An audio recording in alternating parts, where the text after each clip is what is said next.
Welcome to the Commander Crew, a Magic the Gathering Commander YouTube channel where we ask the question, who's your commander? We want to thank you for watching our videos. You can help support us by liking this video, subscribing to our channel, and hitting the bell notification icon. You can also go to thecommandercrew.com to check out our t-shirts, masks, pet hoodies, and other Commander Crew goodies.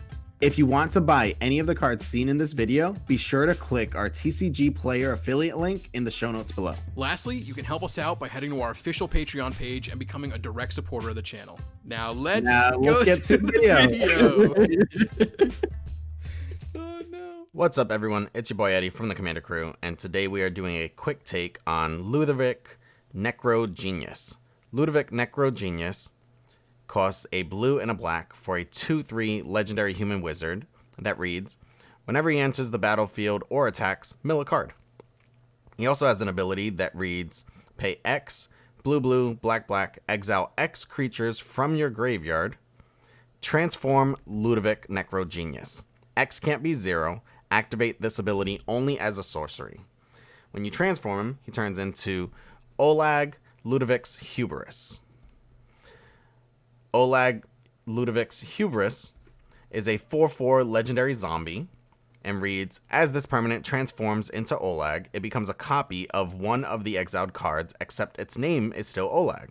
It has base power and toughness 4/4, and it's a blue-black legendary zombie in addition to its other colors and types. Put a +1/+1 counter on it for each card exiled this way. So, Ludevic Necrogenius.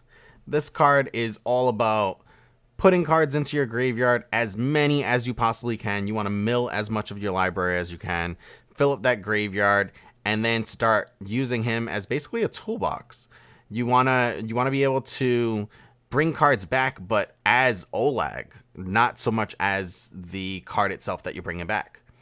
So this command is definitely very, very different than some of the reanimator type of strategies that we played before, but I think it could still be very fun, and I'm excited to get into this. So without further ado, let's talk about how we would build this deck. So first off, we want to mill as much as we possibly can. So we also want to play cards that hopefully are creature cards that are able to do this for us so that we can, pseudo reanimate them with Ludovic. So first and foremost, we're going to play a card called Doom Whisperer. So Doom Whisperer has flying and trample, but the big deal here is the pay 2 life Surveil 2. Surveil basically means that you're going to look at the top 2 cards of your library, you can put any number of them in your graveyard, and the rest of them stay on top of your library in any order. So it's kind of like Scry, but instead of putting them at the bottom of your library, you're throwing them in your graveyard. This is extremely beneficial because when you start seeing some of those creatures that you want in your graveyard, you just surveil them right into your graveyard. Then we have Dream Eater, which when it enters the battlefield will surveil 4. It can also bounce a permanent, a non-land permanent, and opponent controls. We have Lazav, which is able to surveil for 1. He can also make himself a copy of any creature in the graveyard as long as you pay for its mana value. Then we have Master of Death, which is kind of like repeatable surveil, similar to Doom Whisperer. So the way that it works is when it enters the battlefield, you're going to surveil 2. And then at the beginning of your upkeep, if it's in your graveyard, you can pay 1 and return it back to your hand. So as long as you're able to get Master of Death back into your graveyard over and over and over again, you'll be able to continually surveil and dump stuff into your graveyard. Next up, getting away from surveil, we have Mirror-Mad Phantasm. Mirror-Mad Phantasm is a 5/1 that costs 3, a blue and a blue. It's a spirit. It has flying and this ability. Pay 2, 1 and a blue. And Mirror-Mad Phantasm's owner shuffles it into their library. If that player does, they reveal cards from the top of their library until they reveal a card named Mirror-Mad Phantasm. The player puts that card onto the battlefield and all other cards revealed this way into their graveyard. So this is a great way of filling up our graveyard in blue really quickly. Some more ways of filling up our graveyard revolve around discarding cards. So, Teferi, Master of Time. With this card, you can literally, on your turn and every other player's turn, you can draw a card and discard a card. You can also activate the other abilities at instant speed, but the main one that we're going to focus on very heavily is draw a card and discard a card. And the reason we're going to focus so heavily on that is because we're going to use that to fill up our graveyard. Then we have Champion of Wits, which when it enters the battlefield, you can draw 2 cards and discard 2 cards. Now, if you eternalize it, you'll be able to then draw 4 cards and discard 2 cards. So this card is really, really good at helping you to fill your graveyard. Then we have Bizarre Trade Mage, which is a 3/4 flyer that allows you to draw 2 cards and then discard 3 cards into your graveyard. Then we have Attunement. This is a very underplayed enchantment, in my opinion.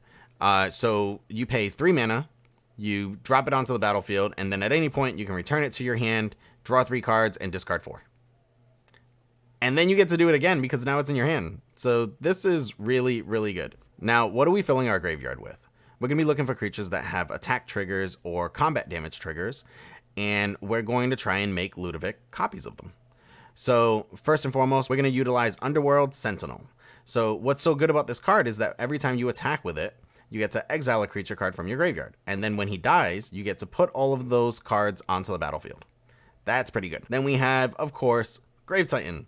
When he enters the battlefield, you get to make a 2/2 zombie. And if you're copying him with Ludovic, you won't get the ETB effect, but what you will get is the attack trigger, which is whenever he attacks, you make 2/2 black zombies. Then we have Archon of Cruelty. Again, when it enters the battlefield, if you're playing it from your hand and it enters the battlefield, you'll be able to get this trigger. But for the most part, we're trying to dump him into our graveyard so that we can copy him with Ludovic. And when we do that, we're going to be able to, on attack, force target player to sacrifice a creature or planeswalker, discard a card, and lose 3 life. And then you get to draw a card and gain 3 life. Now the Eldrazi. Yeah, this is my favorite reason for playing this card. We're going to be able to turn Ludevic into a 4/4 version of Pathraiser of Ulamog. He can only be blocked by 3 or more creatures, and he has Annihilator 3. You're going to be forcing your opponents to sacrifice a ton of permanents. We have Bane of Balaged, which is going to do something very similar. When he attacks, defending player exiles 2 permanents he or she controls. And then, of course, Ulamog, the Ceaseless Hunger. So if we do cast it from our hands, we'll be able to exile 2 target permanents. But other than that, Ulamog is an indestructible creature. When we copy it with Ludovic, it'll be a 4/4 creature, and whenever Ulamog attacks, defending player exiles the top 20 cards of his or her library. Yeah, that's brutal. Well, let's keep on that theme. When Nemesis of Reason attacks, we're going to be able to force defending player to put the top 10 cards of his or her library into his or her graveyard. And to go with a little bit more than 10, we have Fleet Swallower, which when he attacks, target player will put the top half of his or her library into his or her graveyard. Next up, some combat triggers. So Rexiel the Risen Deep. When we copy him with Ludevic, Ludevic will now have Island Walk, Swamp Walk, and whenever he deals combat damage to a player, you can cast a target instant or sorcery card from that player's graveyard without paying its mana cost. If that card would be put into a graveyard this turn, you exile it instead. Demon of Loathing. Flying, trample. When he deals combat damage to a player, that player sacrifices a creature. Demon of Wailing Agonies. Flying, and as long as you control your commander, which you will, Demon of Wailing Agonies gets +2/+2 and has whenever Demon of Wailing Agonies deals combat damage to a player, that player sacrifices a creature. And the all-time best card to remove from your graveyard with Ludovic is Phage the Untouchable.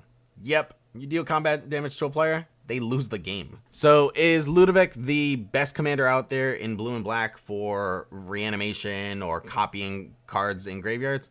I don't really know. I haven't really played with it yet. But going through the different types of cards that you can exile with Ludovic and the abilities that you can give to Ludovic, I would say that this isn't something to turn your head from. Pay close attention to this commander. I think it's going to put in a lot more work than a lot of us think. And that's pretty much all for today. So if you guys have any other ideas for how to build Ludovic, or if you have any other cards that you would have included, let me know about them in the comments below. And until next time, take care. Please don't forget to leave a comment down below, hit that thumbs up icon, subscribe to our channel, hit the bell notification icon so you don't miss any of our content, and also check out our website, thecommandercrew.com, where you can support us by signing up to become a patron or using any of the affiliate links listed, such as Your Playmat, where by using our link you can get 10% off custom sleeves and playmats, or buying your MTG singles and collectibles from TCG Player and Amazon, where we get a kickback for all of your purchases. And of course, Teespring, where you can get your custom Commander Crew hoodies, t-shirts, stickers, and even phone cases. You can also chat with us directly on Instagram, Twitter, and in our Discord if you'd like to talk Magic or be a part of any of our future videos. That's all for today, and until next time, take care.